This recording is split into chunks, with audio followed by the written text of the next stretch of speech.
Thank you. Madam President, distinguished members of the Court, it is a privilege to appear on behalf of the Republic of South Africa in this case of exceptional importance. It's a case that underscores the very essence of our shared humanity as expressed in the preamble to the Genocide Convention. It's my task to address the Court on the genocidal acts that have led to this urgent request for provisional measures under Article 41 of the Statute of the Court. South Africa contends that Israel has transgressed Article 2 of the Convention by committing actions that fall within the definition of genocide. The actions show a systematic pattern of conduct from which genocide can be inferred. Allow me to place these acts in context. Gaza is one of the two constituent territories of the occupied Palestinian territories, occupied by Israel since 1967. It is a narrow strip of approximately 365 square kilometers, as depicted in the map now displayed. Israel continues to exercise control over the space, territorial waters, land crossings, water, electricity, electromagnetic sphere, and civilian infrastructure in Gaza, as well as over key governmental functions. As the Honourable Minister has said, entry and exit by air and sea to Gaza is prohibited, with Israel operating the only two crossing points. Gaza, which is one of the most densely populated places in the world, is home to approximately 2.3 million Palestinians, almost half of them children. For the past 96 days, Israel has subjected Gaza to what has been described as one of the heaviest conventional bombing campaigns in the history of modern warfare. Palestinians in Gaza are being killed by Israeli weaponry and bombs from air, land, and sea. They are also at immediate risk of death by starvation, dehydration, and disease as a result of the ongoing siege by Israel, the destruction of Palestinian towns, the insufficient aid being allowed through to the Palestinian population, and the impossibility of distributing this limited aid while bombs fall. This conduct renders essentials to life unobtainable. At this provisional measures stage, as this Court has made clear in the Gambia-Myanmar case, it is not necessary for the Court to come to a final view on the question of whether Israel's conduct constitutes genocide. It is necessary to establish only whether at least some of the acts alleged are capable of falling within the provisions of the Convention. On analyzing the specific and ongoing genocidal acts complained of, it is clear that at least some, if not all of these acts, fall within the Convention's provisions. These acts are documented in detail in South Africa's application and confirmed by reliable, often UN sources. It's thus unnecessary and impossible for me to recount all of them. I will highlight only some in order to illustrate the pattern of genocidal conduct. The UN statistics that are relied upon are up to date as of 9 January 2024. In South Africa's oral submissions, we will illustrate the facts that we rely on with limited use of audiovisual material. Madam President, we do so with restraint and only where necessary, and always with respect to the Palestinian people. Against this background, I move now to demonstrate, in turn, how Israel's conduct violates Articles 2A, 2B, 2C, and 2D of the Convention. The first genocidal act committed by Israel is the mass killing of Palestinians in Gaza, in violation of Article 2A of the Genocide Convention. As the UN Secretary-General explained 5 weeks ago, the level of Israel's killing is so extensive that nowhere is safe in Gaza. As I stand before you today, 23,210 Palestinians have been killed by Israeli forces during the sustained attacks over the last 3 months. At least 70% of whom are believed to be women and children. Some 7,000 Palestinians are still missing, presumed dead under the rubble.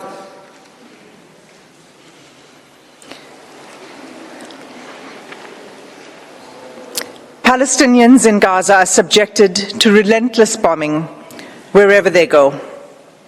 They are killed in their homes, in places where they seek shelter, in hospitals, in schools, in mosques, in churches, and as they try to find food and water for their families. They have been killed if they failed to evacuate. In the places to which they have fled, and even while they attempted to flee along Israeli-declared safe routes. The level of killing is so extensive that those whose bodies are found are buried in mass graves, often unidentified. In the first 3 weeks alone, following 7 October, Israel deployed 6,000 bombs per week. At least 200 times it has deployed 2,000-pound bombs in southern areas of Palestine designated as safe.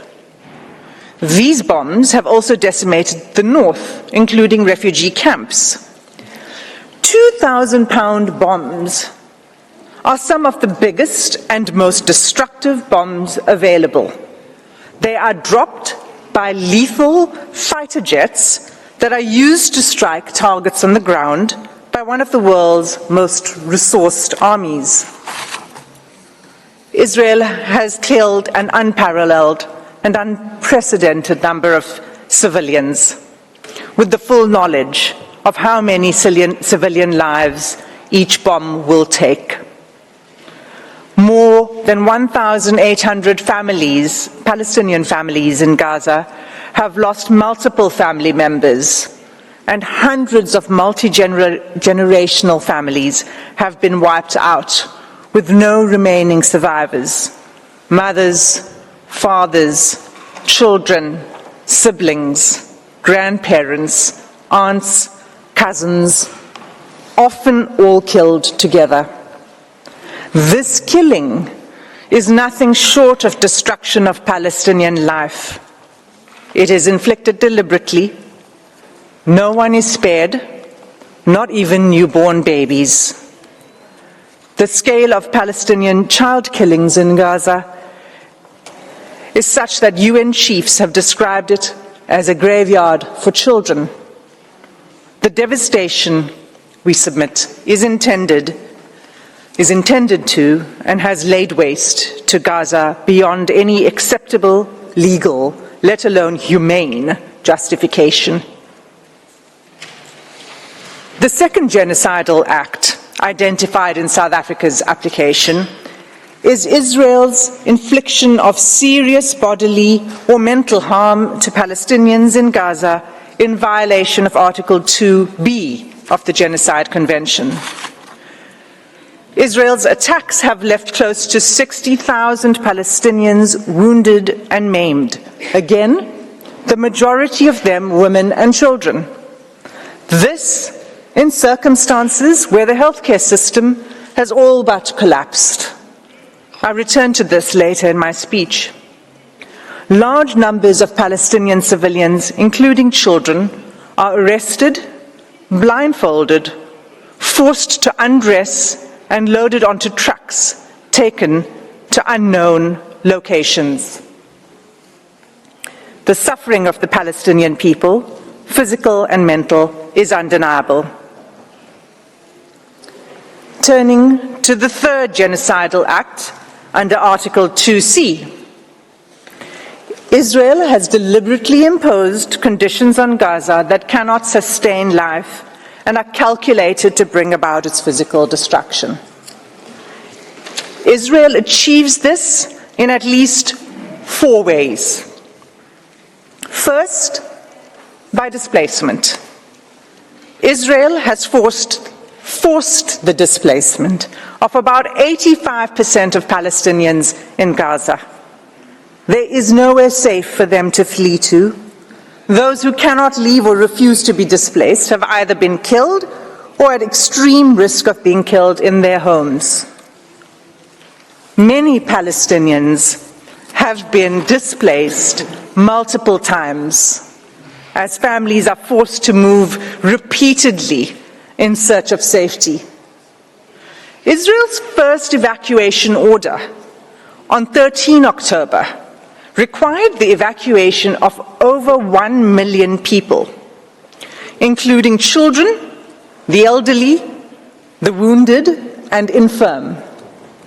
Entire hospitals were required to evacuate, even newborn babies in intensive care. The order required them to evacuate the north to the south within 24 hours. The order itself was genocidal. It required immediate movement, taking only what could be carried, while no humanitarian assistance was permitted, and fuel, water, and food, and other necessities of life had deliberately been cut off. It was clearly calculated to bring about the destruction of the population. For many Palestinians, the forced evacuation from their homes is inevitably permanent. Israel has now damaged or destroyed an estimated 355,000 Palestinian homes, leaving at least 500,000 Palestinians with no home to return to. The Special Rapporteur on the Human Rights of Internally Displaced Persons explains that houses and infrastructure, I quote, have been razed to the ground, frustrating any realistic prospects for displaced Gazans to return home, repeating a long history of mass forced displacement of Palestinians by Israel. There is no indication at all that Israel accepts responsibility for rebuilding what it has destroyed. Instead, the destruction is celebrated by the Israeli army. Soldiers film themselves joyfully detonating entire apartment blocks and town squares, erecting the Israeli flag over the wreckage, seeking to re-establish Israeli settlements on the rubble of Palestinian homes, and thus extinguishing the very basis of Palestinian life in Gaza. Second, together with the forced displacement, Israel's conduct has been deliberately calculated to cause widespread hunger, dehydration, and starvation. Israel's campaign has pushed Gazans to the brink of famine. An unprecedented 93% of the population in Gaza is facing crisis levels of hunger. Of all the people in the world currently suffering catastrophic hunger, more than 80% are in Gaza.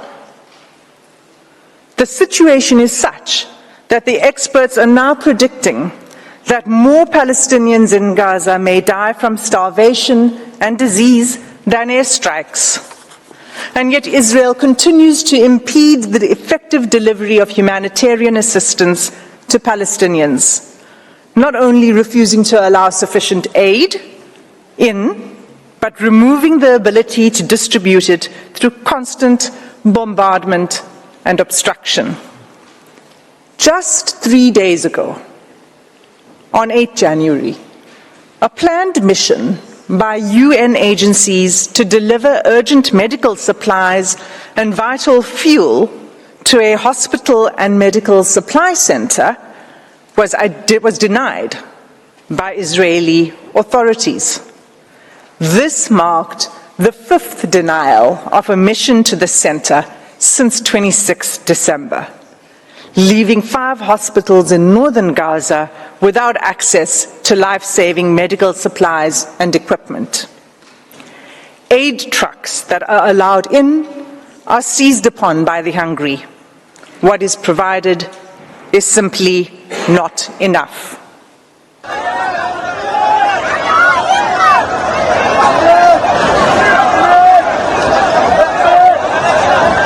Madam President, members of the court, this is an image of an aid truck arriving in Gaza.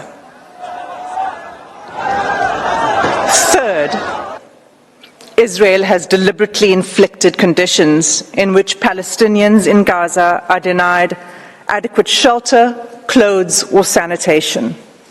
For weeks, there have been acute shortages of clothes, bedding, blankets, and critical non-food items. Clean water is all but gone, leaving far below the amount required to safely drink, clean, and cook. Accordingly, the WHO has stated that Gaza is experiencing soaring rates of infectious disease outbreaks. Cases of diarrhea in children under 5 years of age have increased 2,000% since hostilities began. When combined and left untreated, malnutrition and disease create a deadly cycle. The 4th genocidal act under Article 2B is Israel's military assault on Gaza's healthcare system, which renders life unsustainable. Even by 7 December, the UN Special Rapporteur on the right to health noted that the healthcare infrastructure in the Gaza Strip has been completely obliterated. Those wounded by Israel in Gaza are being deprived of life-saving medical care. Gaza's healthcare system, already crippled by years of blockade and prior attacks by Israel, is unable to cope with the sheer scale of the injuries. Finally, the UN Special Rapporteur on Violence Against Women and Girls has pointed to acts committed by Israel that would fall under the 4th category of genocidal acts in Article 2D of the Convention. On 22 November, she expressly warned the following: the reproductive violence inflicted by Israel on Palestinian women, newborn babies, infants, and children could be qualified as acts of genocide under Article 2 of the Genocide Convention, including imposing measures intended to prevent births within a group. Israel is blocking the delivery of life-saving aid, including essential medical kits for delivering babies, in circumstances where an estimated 180 women are giving birth in Gaza each day. Of these 180 women, the WHO warns that 15% are likely to experience pregnancy or birth-related complications and need additional medical care. That care is simply not available.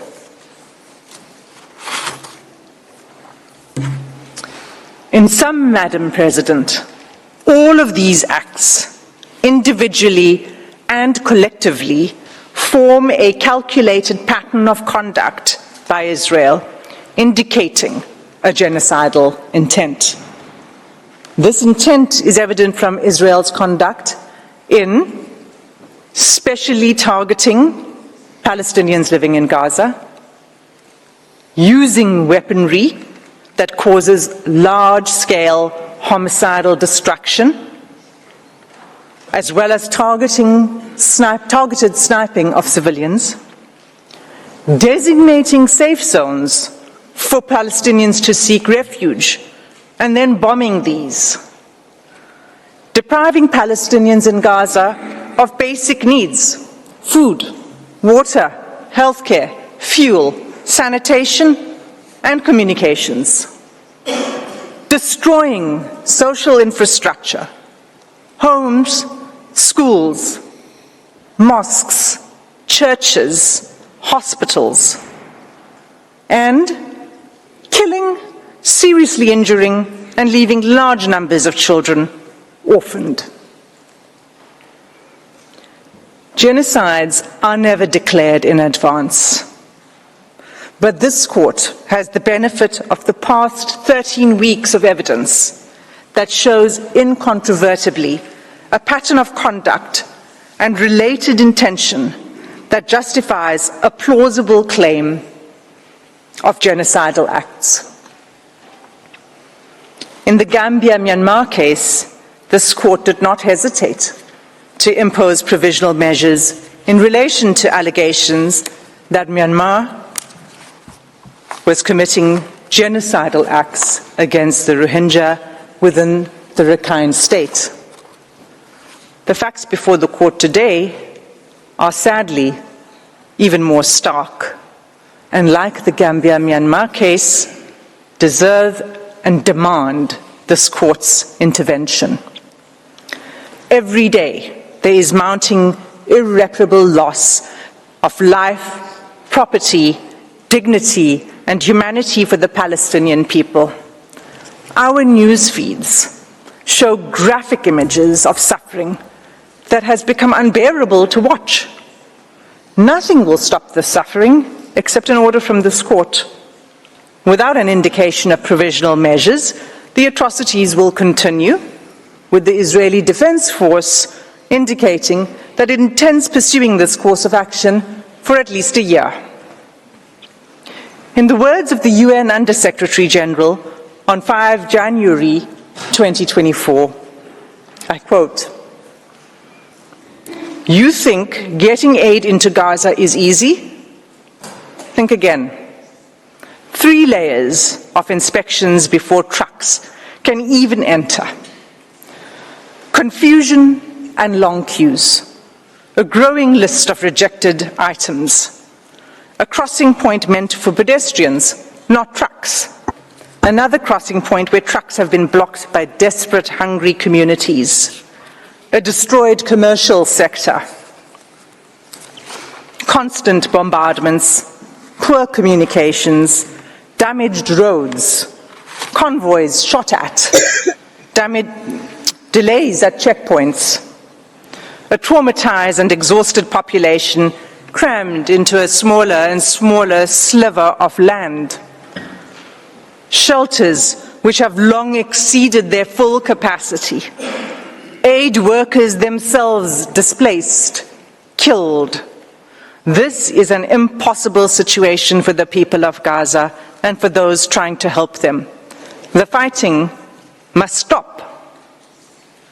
Close quote. Madam President, members of the court, that concludes my section on the genocidal conduct of Israel.